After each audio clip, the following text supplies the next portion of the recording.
নমস্কার, দেখছেন জনতার কণ্ঠ। আমি সামনে রয়েছি এই মুহূর্তে উত্তরাখণ্ডের কোথায়, চামোলি জেলার বদ্রীনাথ ধাম। একদম কথিত আছে চারধাম যাত্রা, যেমন উত্তরে বদ্রীনাথ, দক্ষিণে রামেশ্বরম এবং পূর্বে ওড়িশার জগন্নাথ ধাম এবং পশ্চিমে দ্বারকাদেশ।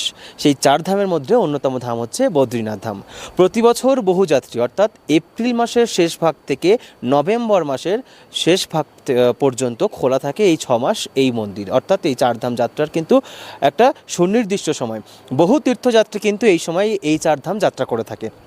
সেই মতো আমরাও বেরিয়ে পড়েছি এই বদ্রীনাথের উদ্দেশ্যে। তবে এখানে এসে যে পণ্ডিতজির সঙ্গে আমরা কথা বলবো এবং জানাবো আপনাদের এই মন্দিরের ইতিহাস এবং এই মন্দিরের সমস্ত কী ডিটেলস আছে সব কিছু জানাবো। তবে আমাদের সঙ্গে যে মানুষটিকে পেয়ে গেছি, এনারা এখানকার ত্রেত পুরোহিত এবং বহুদিন ধরে এই বদ্রীনাথ মন্দিরের চারপাশে তারা কিন্তু পুজো করে আসছেন। তো আমি প্রথমেই इंट्रोड्यूस कर देबो। हमारे संगे रही जिनी पंडित जी, आपका स्वागत है हम लोग का चैनल में। ये जो बद्रीनाथ धाम है, चारों धाम का जो धाम है, इस बद्रीनाथ धाम का कुछ हिस्ट्री आप बताइए। जी, ये हिंदुस्तान का चार धाम है। हिंदुस्तान में चार धाम है। चार धाम में द्वारिका, रामेश्वरम, जगन्नाथ और बद्रीनाथ, चार धाम चार युग के हैं। बद्रीनाथ धाम सतयुग का धाम है, कलयुग का धाम जगन्नाथपुरी, द्वापर का धाम द्वारिकापुरी, त्रेता का धाम रामेश्वरम। ये चार धाम चार युग के हुए। ये जो धाम है बद्रीनाथ धाम, ये यहाँ पे भगवान नारायण जो है यहाँ तपस्या किए, और महालक्ष्मी जो है बद्री बोलते हैं संस्कृत में बेर के लिए। अच्छा, संस्कृत में बद्री बोलते हैं और हिंदी में जो है बेर बोलते हैं। जो लक्ष्मी जी भगवान के ऊपर बद्री का पेड़ बन के विशाल हो गई और छाया के, तो भगवान ने आशीर्वाद दिया है कि ये धाम जो है आपके नाम से विख्यात होगा। हमसे ज़्यादा तपस्या आपने किया है, इसलिए लोग पहले बद्री बोलेंगे, फिर नारायण, लक्ष्मी नारायण, सीता राम। वैसे आप देखेंगे तो हिमालय का अगर नाम लेंगे तो भगवान भोलेनाथ की आपको याद आएगी। अगर मैं अयोध्या का नाम लूँगा तो आपको भगवान राम जी याद आएंगे। अगर मैं आपका मथुरा वृंदावन का नाम लेंगे तो कृष्ण भगवान याद आएंगे।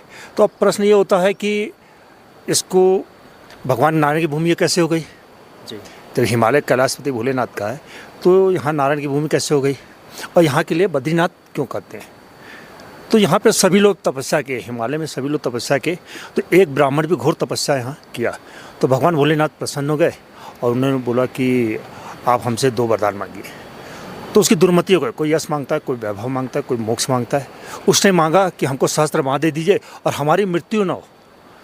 तो भगवान भोलेनाथ कहे कि भाई सहस्त्र माँ तो दे देंगे, लेकिन मृत्यु के बदले कुछ और मांगो। अच्छा, तो उसकी दुर्मति हो गई। उसने कहा जो 10,000 वो तपस्या करे तो हमारी एक भुजा टूटे। अरे भगवान तथास्तु कर दिए, और उसको अहंकार हो गया। वो सोचने लगा कि अब हमको कोई मार नहीं सकता है, क्योंकि सत्युग में भी 10,000 वर्ष आयु किसी की होगी नहीं, और वो सबको सताने लगा।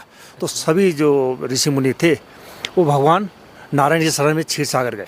तो भगवान स्वयं आए, तो भूमि का चयन करने लगे मैं कहाँ बैठ के तपस्या करूँ, और तपस्या के लिए हिमालय है। तो जब वो बद्री का आश्रम में आए तो उनको ये भूमि पसंद आ गई, लेकिन भूमि तो भोलेनाथ की थी। तो भगवान नारायण विष्णु सहस्त्रनाम में कहते हैं अनेक रूप रूपाय विष्णवे प्रविष्णवे। भगवान अनेक रूप धारण कर लेते हैं। यहाँ भगवान बच्चा बन गए। भस्मासुर को मारने के लिए भगवान मोहिनी रूप धारण कर लिया। और बैजनाथ धाम झारखंड में है, वहाँ भगवान नारायण ग्वाला बन गए थे। अच्छा, बैजू ग्वाला के नाम से वहाँ प्रसिद्ध हुए थे। तो जब भगवान को ये भूमि पसंद आ गई तो सोचने लगे मैं इसको कैसे प्राप्त करूं। केदार जी पहले यहीं थे। अच्छा, तो जब पार्वती जी भोलेनाथ यहाँ से विचरण कर रहे थे, घूम रहे थे, तो उसी समय भगवान नारायण छोटा बच्चा बन के बर्फ़ में रोने लगे। अच्छा, तो पार्वती जी बोली प्रभु इसको ले चलते हैं। कैलाशपति बोले कि भाई इसके चक्कर में मत पड़ो, क्योंकि त्रिकालदर्शी वो पहचान रहे थे कि भगवान नारायण लीला कर रहे हैं। तो पार्वती नहीं लगा, तो बोले कि आप ले जाके देख लो, और मैं तो कैलाश में तपस्या करता हूँ। तो भगवान कैलाश में तपस्या करने लगे, और पार्वती भगवान नारायण के पालन पोषण में लग गए। भगवान धीरे धीरे जब बड़े हुए तो पार्वती जी ने कहा कि बोलिए आपको क्या चाहिए। भगवान नारायण बोले कि आप हमको जल दे पिला दीजिए। अच्छा, पार्वती को अहंकार है कि जल की तो कोई कीमत नहीं, इसके और कुछ मांगिए। भगवान नारायण बोले नहीं, आप हमको जल पिला दीजिए। पार्वती कमंडल लेके भगवान को जल देने लगी, तो कुछ जल की धाराएं नीचे गिरे, कुछ मुंह में जा रहे हैं भगवान नारायण के। तो सामान्य हाथ से धारा नहीं गिरी थी पृथ्वी पे, साक्षात नारायण के हाथ से तो पृथ्वी के टुकड़े हो गए। इसको कहते हैं केदार खंड, कहते हैं ना केदार खंड योर मध्य। तो इसके खंड हो गए, पृथ्वी हिलने लगी, कैलाशपति का भी आसन हिला। वो समझ गए कि भगवान नारायण अपनी लीला शुरू कर दिए। उन्होंने पार्वती से कहा आप जल देना बंद कर दें। जैसे पार्वती जल देना बंद की, भगवान नारायण भी अंतर्यामी है, वो समझ गए कि भगवान अपनी वहाँ से इशारा हो गया भोलेनाथ का। तो भगवान जो है बच्चा से अपने असली रूप में आ गए, शंख चक्र गदा लेके भगवान प्रकट हो गए। और जब प्रकट हो गए तो पार्वती सोची कि मैं किसी सेवा कर रही थी। दूसरी बात, छोटी मुँह बड़ी बात हो गई, ये तो स्वयं भू वैकुंठ के मालिक हैं, आज हमने इनसे मांगने के लिए कह दिया। दूसरा, आज तक हम किसकी सेवा कर रहे थे, तो उनको भगवान से नज़र नहीं मिला गया और अपने मुंह हाथ से ढक लिए। भगवान नारायण हाथ हटाए, बोले आप मेरी माँ है, आपने हमको पुत्रवत पाला है, इसलिए हे माँ ये जो भूमि है यहाँ आप हमको दे दिया और मैं आपके चरणों में यहाँ तपस्या करूँगा। तो इसी मंदिर के ठीक नीचे पे तप्त कुंड है जहाँ भगवान तप किए, और यहीं पर जो है प्राचीन मंदिर है जिसको आदि केदारेश्वर के नाम से विख्यात है। केदार जी तो बाद में वहाँ गए, पहले यहीं पर थे तप्त कुंड के ऊपर आदि केदारेश्वर का मंदिर है। जब भगवान नारायण को भूमि दान दे दिए तो यहाँ से केदारनाथ चले गए और भगवान यहाँ पंचशिला के बीच में तपस्या की। ये जो तप्त कुंड है ये गर्म पानी निकलता है जी, इसका भी धार्मिक एक महत्व है। अग्नि को सर्वभक्षी का श्राप था और वो सभी ऋषियों की सभा में गई। ऋषियों ने कहा आप जो है बद्रिक आश्रम जाइए, वहाँ साक्षात नारायण पंचशिला के बीच में तपस्या कर रहे हैं। कहते हैं ना पंचशिला योर मध्य शुद्धो बद्रिक आश्रम, 5 शिला के बीच में भगवान बैठे हैं, आप उनकी शरण में जाइए, आपको वहीं मोक्ष होगा। तो जब अग्नि यहाँ आई तो भगवान के शरण में बोले प्रभु मुझे मोक्ष चाहिए। तो उन्होंने कहा आप द्रवित रूप में रहिए और जो भी इसमें स्नान करे उसके पापों को आप नष्ट कीजिएगा। ये जो अलकनंदा नदी जो बहता है यहाँ से, ये जो नदी है ये बद्रीनाथ बाबा की धाम है, ये कितना है, मतलब क्या कहेंगे? ये अलकनंदा विष्णुपदी माना जाता है, विष्णुपदी अलकनंदा।